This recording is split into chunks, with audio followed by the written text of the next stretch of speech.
Okay, sounds good.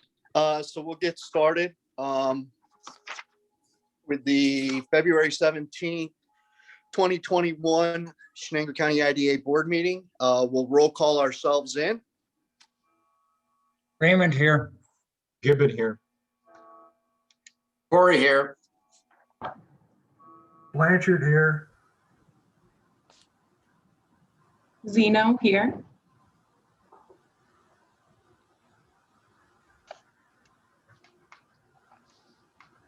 I saw Martha Here. and Burton here. Okay, agenda item number 2. First of all, I'd like to welcome the new board members. Really appreciate you volunteering your time for the Shenango County IDA. I hope you'll find it as interesting as the rest of us do.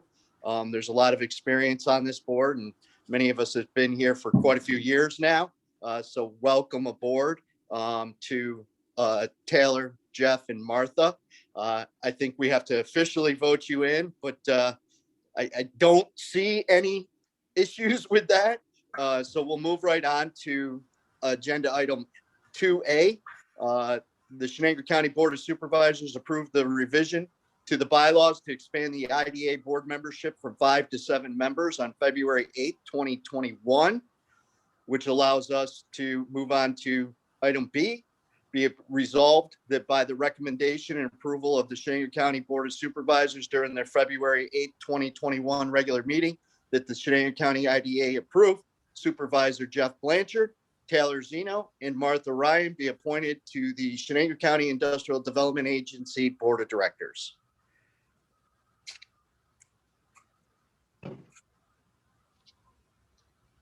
Corey will make that motion.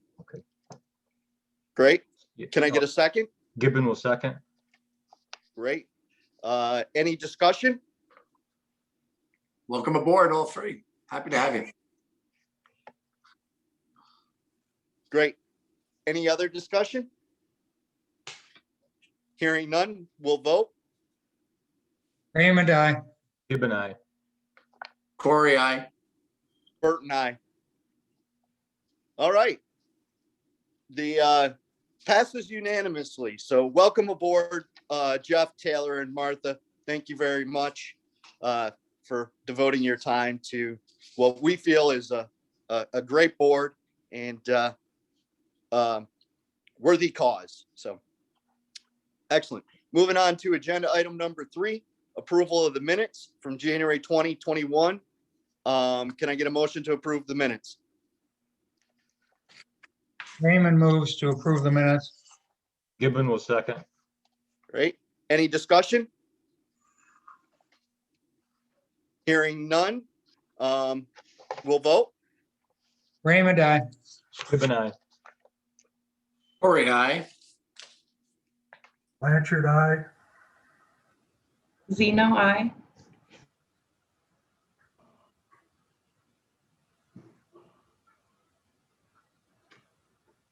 Martha, if you can unmute and just vote aye or nay. I didn't know we were voting today. Ryan, aye. Sorry. Okay, thanks. Great. Motion. So that was the minutes were approved. Yeah. So Taylor, Jeff, and Martha, just for your information, after we make the motion, we all vote singularly, kind of go around the table. And you guys are official now. So you're voting members. All right.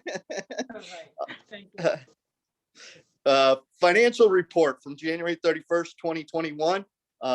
Carrie, you want to take that? Sure, thank you. And for some of the board members that are new, I'm happy to answer questions, and some of this you might not understand where all this comes from. I'm happy to talk with you. I'm going to be meeting with all the board members separately to the new ones to talk them through some of these things and catch them up on projects. So just feel free to ask a question. Normally, I just do a general overview of highlights I think the board needs to be aware of and take questions. So the first item I want to know is under item 4, the accumulated depreciation. At our meeting last month, we talked about how this number is still fluctuating. We still are in the process of closing out our books for 2020, so this number still may adjust a little bit. We still haven't also finished all of our journal entries and corrections for the year. So some of the 2020 numbers might still adjust and fluctuate based on the closing of our books for 2020. On page 2, you can see we have the bid tax reimbursement. This is something that's done annually. It's our receivables, has to do with the railroad. On page 3, again, this, a lot of our annual things come up in the beginning of the year. So one of the things that the IDA pays for is our Railroads of New York. We call it RONY, R-O-N-Y. That's a subscription that we pay for annually. It puts us, we're on a committee, we get information from them. They're very helpful with anything related to the railroad, funding opportunities, advocacy. So we're an active member of that group, and this is a one-time-a-year payment that we make. And we did pay our pilot for our Town of North Norwich property. This is related to the Earl B. Clark building. That's on the payables list. Going over to page 4, statement of activities, a couple things I just want to point out. So the Puckett Solar Project did close, and we did receive a $31,000 wire transfer for that. So originally, when we created the budget back in November, when we were first talking with Puckett about their closing costs, originally this was going to be a 5-year payment plan. But then through negotiation, they had requested that this be spread out. I think we talked about this. We said we didn't want to go any further than 10 years. So we did give them that option, and they did opt to take that, but that was after we had already done our budget for the year. So that's why it looks, the loss is not a loss. It's just originally we thought we were getting $50,000 per year for this project, but instead we're going to be getting, it's about $27,000 over the next 10 years. It's a little higher first time because there's some closing costs that happen the first year that don't happen the other years. Related to that, if you go down to expenditures, the first line is economic development, and you'll see a $6,437.50 item. That is the 25% that the IDA kicks back to DCC per our administrative services agreement for the time that we take administratively to handle these projects. So that's where you see these 2 items, but I'm very, very happy to say that that project closed and that they paid, and we've got that set up. And then on page 5, again, the item number 1 is there was a $15 wire transfer fee for the Puckett project. But so far, the beginning of the year has been quiet, and we've just been really working on getting the books closed down and getting everything ready for the audit. That's what we've really been focused on the last couple of weeks. No, it's a lot. Any questions?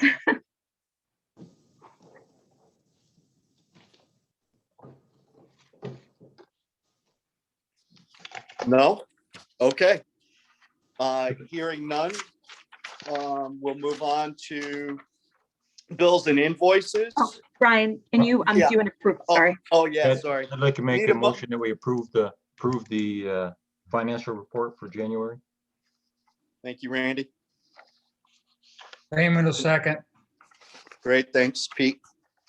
Any discussion? Yes, this is Corey with just a quick question. We did discuss the expenditure from page 4 on economic development. Who do we pay? What agency? Is it an agency in Albany that we pay for this, and who is it, and what do they do? That's the Development Shenango Corp. That's DCC. That's part of the Administrative Services Agreement, part of our contract with Commerce. For the time it takes to do these projects, it's the kickback that DCC gets towards economic development work from any project the IDA closes. Okay, and who's paid? I'm sorry, I couldn't hear it earlier. That's Oh, I'm sorry. So this is from the money that we received from the Puckett closing. right. So 31,000. yeah, it's just a percentage of that. So it gets transferred to Development Shenango Corp. So it's, yeah, Development it comes Shenango. into the IDA and we pay out to DCC after a project closes. I understand. Okay, thanks. Yeah, you're welcome. Just to piggyback off Mike's question, that's a one-time payment that won't be annual, correct? Correct. Okay. Good question, Mike. Any other discussion? Okay, we'll vote. Raymond, I. Gibbon, aye. Corey, I. Richard, I. Zeno, I. Ryan, I. Bert and I. Okay, motion carries. Okay, bills and invoices. Since we got some new members today, Carrie, and a lot of these are repetitive, do you just want to quickly explain what we're paying out? A number of these we'll pay out every month, and maybe it'll prevent some questions going forward. Sure. So every month with the IDA, because we are a government agency, we have to, publicly accept and sign all of our payments that we make.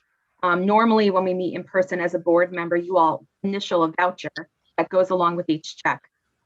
So we are publicly stating the tax invoices that we're paying, so we're very transparent.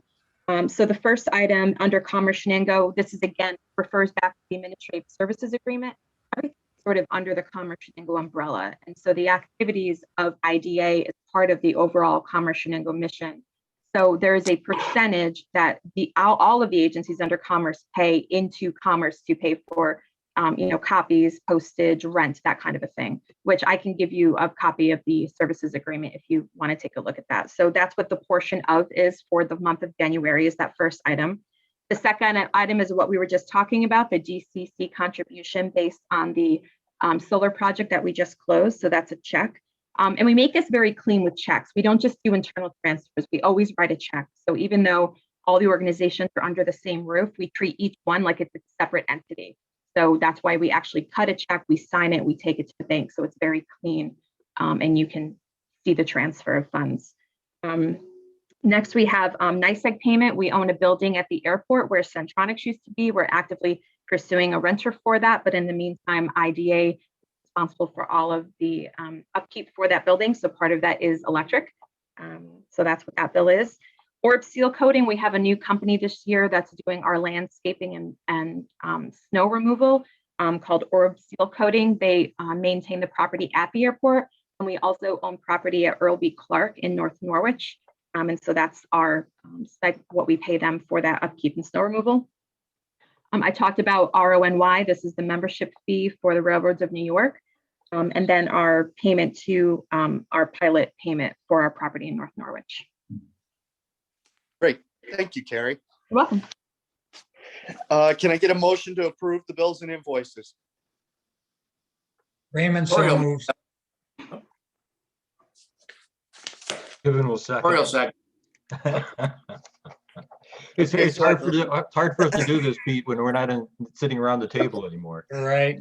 So I think we had a motion by Pete and a second by Randy. Any discussion? Hearing none, we'll vote. Raymond, I. Given I. Corey, I. Blanchard, aye. Zeno, I. Ryan, I. Bert and I. Great. All right. And because we're not in person to sign checks and the vouchers, we need to approve the resolution that whereas the February 17, 2021 CCIDA meeting is being held virtually due to COVID-19 concerns, that the Shenango County IDA Board gives Executive Director Carrie Green authority to sign these checks without board member signatures on the vouchers. Can I get a motion to approve? Corey will move that. Second? Given will second. Great. Any discussion? Hearing none, we'll vote. Raymond, I. Given I. Corey, I. Blanchard, aye. Zeno, I. Ryan, I. Bert and I. Great. Passes. I love how everybody's pulling right. We're voting in the same order every time. I love it. I love it. Even virtually. Okay, moving on to old business. I'll turn it over to Carrie for her updates. Okay, thank you very much. So the first item, and I'll try to give some historical context for our new members. And again, feel free to reach out and ask if you have other questions. So we are still pursuing the FEMA application for the railroad. So back in the fall of 2019, there was a washout on Halloween, which caused some damage to the railway, the NYS&W Railway. We've been pursuing a FEMA application to get those items fixed that we can hopefully eventually get the railroad back up and running. This has been a very long process, countless hours round and round with the railroad, with FEMA. We didn't think they were going to approve it. They finally said they weren't going to kick us out of the process. So that was great. Many thanks and kudos to Joanna, because I can't tell you the countless hours she has spent on this project since she started this job.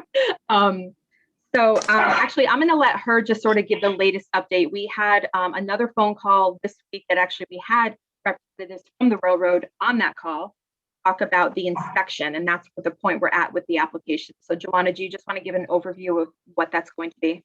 Sure. So yesterday, we had a call with FEMA. I'm sorry, I'm like echoey. I had a call with FEMA. Carrie was on it. 3 individuals from the railroad, including my personal contact that I communicate with, and one of the vice presidents, and another individual who knows a lot about the track maintenance and damages, along with our very large FEMA team. And we went through the necessary steps to do a virtual site inspection, because FEMA really wants to close up the site inspections from this event in October of 2019. And so they've been pushing to get a in-person site inspection at the railroad done before the end of February, and didn't seem to care that there's snow out here. So we were able to connect with the railroad, and we think we're going to be able to do a virtual site inspection tomorrow. They were able to provide pictures, and assuming they have all of the GPS coordinates and can answer all of the specific questions about ballasts and rubble and rocks, we will be able to complete the virtual site inspection tomorrow. And then I can begin the next part, which is apply. They can begin to fix it or start seeking contracts with companies to fix the damaged areas. And then we can proceed to apply for the funds, because it's a reimbursement process. So you have to do the work, and or in this case, they will probably allow the invoices to suffice for reimbursement. And then the damages from 2019 will be complete, hopefully by the spring, early summer, depending upon how long it takes the snow to melt. And it seems to be moving nicely forward compared to when I started really digging into it in October. And I know a lot of FEMA people now. So, We know a lot about tracks. yes. And the one question that always comes up, and this just happened when I presented at the county planning meeting last week, is, sort of what is the future of the track, right? So this project and this damage is just a small portion of some of the funds and investments that the railroad needs to make to get the track up and running, not only in Shenango County, but throughout the entire line. It's not just Shenango County that had damage. As my understanding that the other counties that this specific storm and incident had damage, they are applying for the funds as well and in that process. But as we know, in Shenango County, there's still bridge damage. There's still about $300,000 worth of damage from just maintenance and upkeep that needs to happen that's not related to the FEMA funding.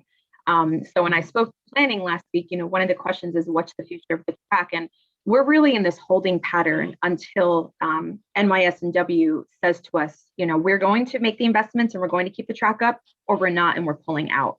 There is an embargo on the track that was effective in September of 2020.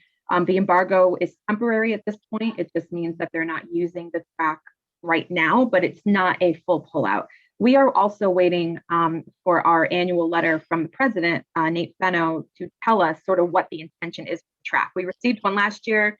The letter was, we're going to, we're planning to do this. We're planning to keep it online. It was kind of vague, but it gave us the assumption that they were planning to do this and move forward. We're waiting on that. It's been a week or two since our contact at the railroad told us that we had a letter was on the way. We still have not received that letter. I was hoping we'd have it by the meeting today. So, there's a lot more conversations we can have about the railway, about the track, once we know what the future of it is with NYS&W. So I know there may be some questions about this, and our new people, I'm not sure how much you're up on the history of the track. It's a very long, complicated, expensive conversation, but I'm happy to answer any questions if you have any. So Carrie, go ahead. When you met with when you guys met with FEMA and New York Homeland Security, Was there any talk about the bridge damages that were done, not just in Shenango, and what the cost would be?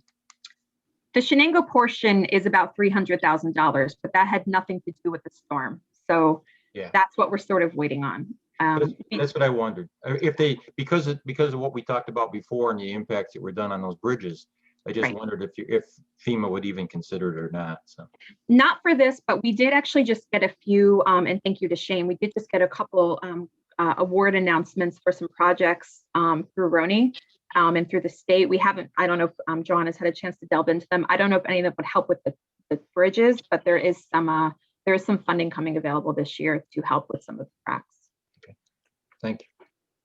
So if NYS&W decides not to go back into service on that railroad, aren't they in breach of the original contract? Yes, they are. So would they be responsible for paying back the $4.5 million, or would we? That is a question that we've been having with our attorney. We haven't pursued it too far because they haven't officially said that they're not going to do that. But yes, technically they are in breach of that contract and they're in breach of their pilot agreement as well. Okay. So we are at a standstill until we hear more from them. Okay. Good. Okay. Any other questions about that? This is Corey here with a question on the actual status of the railroad itself, the company itself, the owner, NYS&W. Mhm. Are they operating in other areas, and are they a fiscally sound entity? Or are they struggling? It seems like there's not any activity here. Do they have other lines that are more profitable and keep them going? I don't know much about them, and I should look into it deeper, but wondering if you had any experience with them, and who are they and what are they all about? And because if they're gonna walk away, I'd like to know who is walking away. Yeah, what they Joanna, have. Joanna knows a little bit about their history. Do you want to? Yeah, I can try to answer as best as possible. I don't know many details. From communications with, so I speak with this woman named Melanie over at the railroad, and it sounds like they do have other branches that are up and running. They're successful. I believe they're all freight lines, and a lot of their emphasis has been on those lines in the past few years, it seems. And this specific damages from the ones that we're pursuing under the FEMA application, I have been made very aware that they are low-hanging fruit, not top tier in their priority list for getting the train back up and running. And I don't know that they've just sort of washed their hands of it until they're legally required to do anything to fix the tracks. But it doesn't sound as though there's a lot of movement to fix all of the other damages on this line, even once we get the FEMA funding to fix the two main damages from the October 2019 storm. With that said, I did come across information that I don't know if they're being sold or if they're currently in the process of negotiating being sold, but I came across something that sounds like there's some sort of negotiation going on with other railroad companies that service further north to Canada. And so I don't know if it's like a takeover, or if they're purchasing it, or if they're sort of just merging. So I'm not very confident that the 43 miles that they are sort of leasing from us through the IDA are their top concern.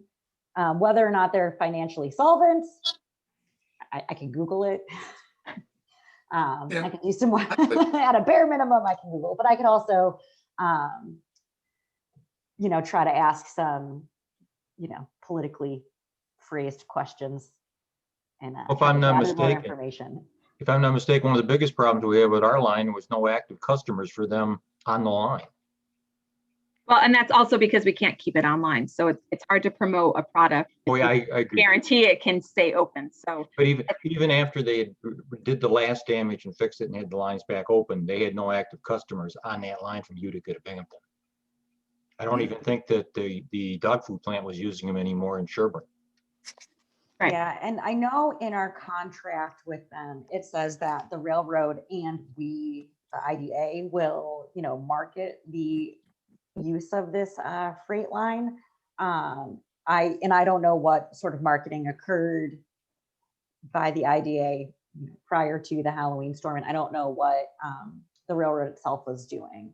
So I know that if we can get it up and running, there are opportunities to market it, I suppose. Right. I don't know what they've done though, or what we did previously.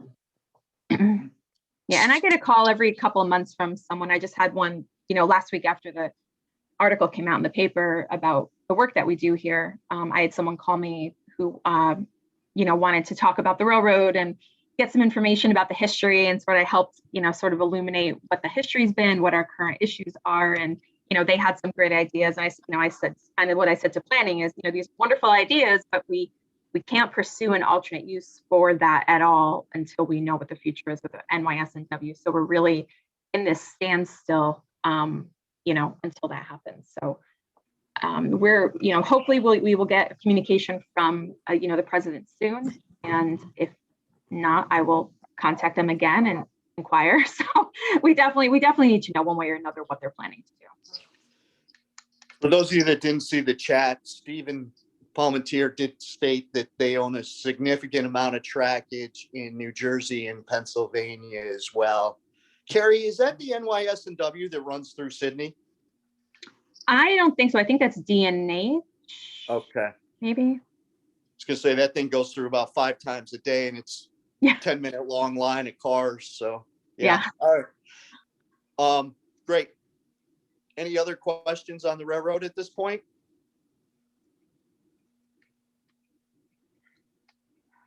Okay. Airport building.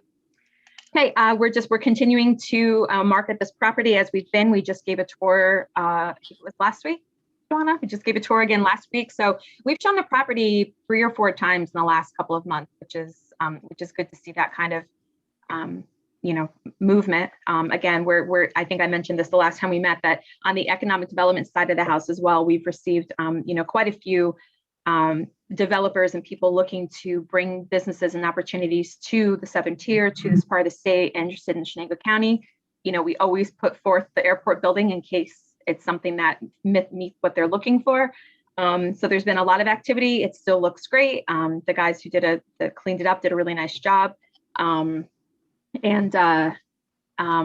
continuing to market that. So we also have been working on getting Statebook. That's our online development portfolio for properties in Shenango County. We've been working on getting that updated and online. Joanna spent a lot of time on that as well. We may be shifting to a different platform that's more useful to us and that does a little bit more marketing and attracting to those developers. But for right now, Statebook is what we have to use. So we'll continue to vet other opportunities. We found one that we really love, but it's sort of like the I don't know, what's an expensive car? It's like the Cadillac. Is that a good car? I don't know. It's like the expensive version of what we want. So we're still looking to find something that has those great opportunities, but maybe a little less costly. It is definitely worth the investment in terms of economic development and promoting properties throughout the county. But we're still pursuing showing this building. So nobody's in an actual proposal yet. The last tour that we gave, they're very, very interested. And we've been going back and forth with them trying to answer some questions. So hopefully we'll be able to share more on that soon. Hey, Carrie, Steve, is there anything in the building that we're going to have to be looking for to do in the future for capital improvements or maintenance, like new roof or furnace or air conditioners or anything like that? I don't think so. We've been doing, we've been maintaining the heat. Steve Palmentier has gone down a couple times and checked out, make sure that, heat wise is set. Okay. It looks like it's in good shape. I don't know if we've had it actually inspected in a while. We may want to do our own inspection. It's probably been since Gentronics was there, just to make sure that everything's on the up and up. It probably isn't a bad idea to do some kind of a general inspection of the roof and, everything. But we haven't done anything like that. Yeah, I just don't want to be surprised with coming up with a $180,000 bill for putting a new roof on or something onto the building.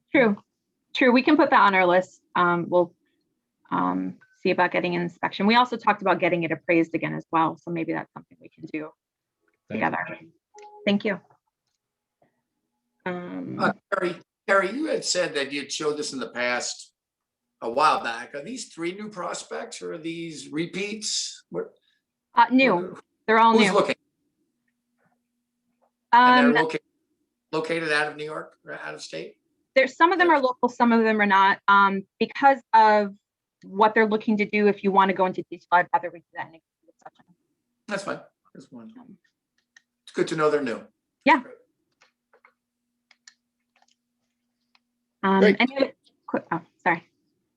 Nope, I Oh, was keep just gonna going? ask it. Okay, thank you. All right, so just a quick update on our solar projects. So Puckett finally closed, yay. That was closed on January 29th. Our attorney was wonderful. They've been getting all the paperwork to where it needs to be, the different, to the assessors, to the county. Matt at BSK did a really wonderful job, and to Joanna as well. This was the first solar project that Joanna and I have seen through from beginning to end. So it was great to kind of work out some of those kinks and processes, and I feel better moving forward to the next one. There was a bit of a delay with this project because of COVID. This project really should have closed last year, so it's happy to have that one off and running. Tiffany Energy, we did have a conversation with them a couple weeks ago. We have another one next week. We are tentatively looking to close this project in March. They've got all their financing and everything ready to go. I think there were just a few I dotted and T crossed that they're looking to complete before we close this project, but hoping to have that closed in March. Sorry, and there's a typo in that. It says tentative closing March 2021 with the 2020 pilot status. That should actually say 2022. My apologies on the agenda. They're not looking to start this pilot until 2022. That was the Tiffany one. Coventry, I spoke with Dan Huntington last week. He's still working with the Coventry Planning Board. Because of there are some people who were on the planning board that had a vested interest in this project who decided to step off that board. They were looking to add new members to their planning board, and so that has sort of stalled their process by a couple of months. He's still working with them on the seeker declaration. He wanted to make sure that the IDA was still willing to be seeker on this project. And, again, I reiterated, yes, we are, but we need a resolution from the Coventry Planning Board that they're signing off on the project and that they would like us to be lead agency. So again, we're not going to be lead agency unless we know that Coventry is okay with the project and wants it to move forward. So that we need some kind of a formal resolution asking us to do that. And then if that happens, we'll go through that process. There have been some changes to some of the NYSERDA regulations and the kickbacks that these companies are going through. There were some financial incentives that expired in 2020 that have yet to be reinstituted for 2021, which is also, we may see a lag in some of these projects that haven't actually gotten off the ground yet. We're still waiting to see if some of those financial incentives get put back in. So just as a heads up. Also, I had a brief conversation with Our Generation LLC, which is a solar project in Green. At this point, they are not looking to come to the IDA for a pilot, but they do have the information in case they are. I think that's being handled locally. I did let them know if, if they're looking for a pilot longer than 15 years, that they would have to come to the IDA to do that. But each municipality is within their rights to, they are able to do their own pilot agreements with these organizations up to 15 years. I did talk with Shane, who's off now at planning. I think the next planning meeting, we're going to talk about this a little bit, because my only concern about municipalities doing these, which they're totally allowed to do them, but I want to make sure that we're all on the same page as far as like decommissioning bonds, regulations. Something that I did with, even I was able to do it with Puckett, was mandating that there is a decommissioning plan or a bond for these solar projects. That was not something that has always been done in the past. It was recommended through New York State EDC that IDAs begin looking at this, because 15, 30 years down the line, we don't want solar arrays left in a field unable to take care of them. And that's really what the decommissioning bond and decommissioning plan is. Puckett did it, Tiffany did it. Any project coming through our IDA is going to require it. And when I talked with Shane about this, he wasn't sure if all of the municipalities knew about this or are putting language into their own pilot agreements. So we talked about, how we really internally with the IDA, we became very structured about, closing fees and costs and requirements, sharing that with our municipalities throughout the county so that they sort of know the checklist that we're using, that they can perhaps adopt it as well. So I think at the next planning meeting, Shane and I were going to talk about that with those in the planning board, and how can we share this information out with our local municipalities to make sure that everybody's sort of on the same page with that. And that's it, unless you have any questions. Okay, hearing no questions, we'll go ahead and move on to new business. So Joanna has been working on an application for the EDA. We were hoping to apply through them to get some funds to be able to turn it around and give it to in either grants or loans, part grant, part loan, to Shenango County businesses. So through pursuing that, the one application that we were applying for, we actually don't qualify for that. It's more of a joint agreement with a number of counties working together. There is a revolving loan fund that we may be able to apply for. So Joanna's starting to pursue that as well. She did make contact with our Northeast rep as well for EDA. So they're also helping us, trying to find what's the best fit for us. What ultimately is it that we want to be able to do for our local businesses, and what can we apply for to be able to do that? I also have some calls into some of our counterparts across the state who have been talking about these programs that they've put out. The big question is, well, if this particular fund isn't how you did it, how are you able to get funds to be able to then turn it around to, your businesses? And some of these IDAs are much larger. The key with the IDA is we cannot loan out or grant out public funds, but we do have our own funds as well that we're not tied to any kind of a public gift. So we're still pursuing options about, what makes sense for us, what do our businesses need, how can we make a good investment? So we're still pursuing this, just don't have anything to report on it. Great, thank you. And then just a quick note, you may have already, or you may be receiving something from our auditors. We are in full swing with our 2020 audit through Insero & Company. They're the new company that we hired this year to do the IDA and GCC audit. They'll also be doing a review for Commerce and the foundation. So Joanna has been sending them information. Our bookkeeper just sent our QuickBooks backup yesterday. They're going to be in the office the first week of March. As a board member, they may reach out to you to have, to make you aware. Sometimes they give you a questionnaire. I don't know if they've already contacted you or not. I did send you all a notice, the official notice that they are doing our audit. So just want to make sure everyone got that. And just let you know that they may contact you, especially Randy, because you're our treasurer. So, and that's it. Any questions at this time? Okay, hearing none. Mike, do you want to make a motion to move into executive session to talk about the railroad further? For the airport. Yeah, I'll make, and the airport? Yep, so moved. Can I get a second? Raymond seconds. Great. Any discussion? Okay, we'll vote ourselves. We'll vote. I'll see everybody next month. See you, Steve. Bye, Steve. Raymond, aye. Gibbon, aye. Corey, aye. Blanchard, aye.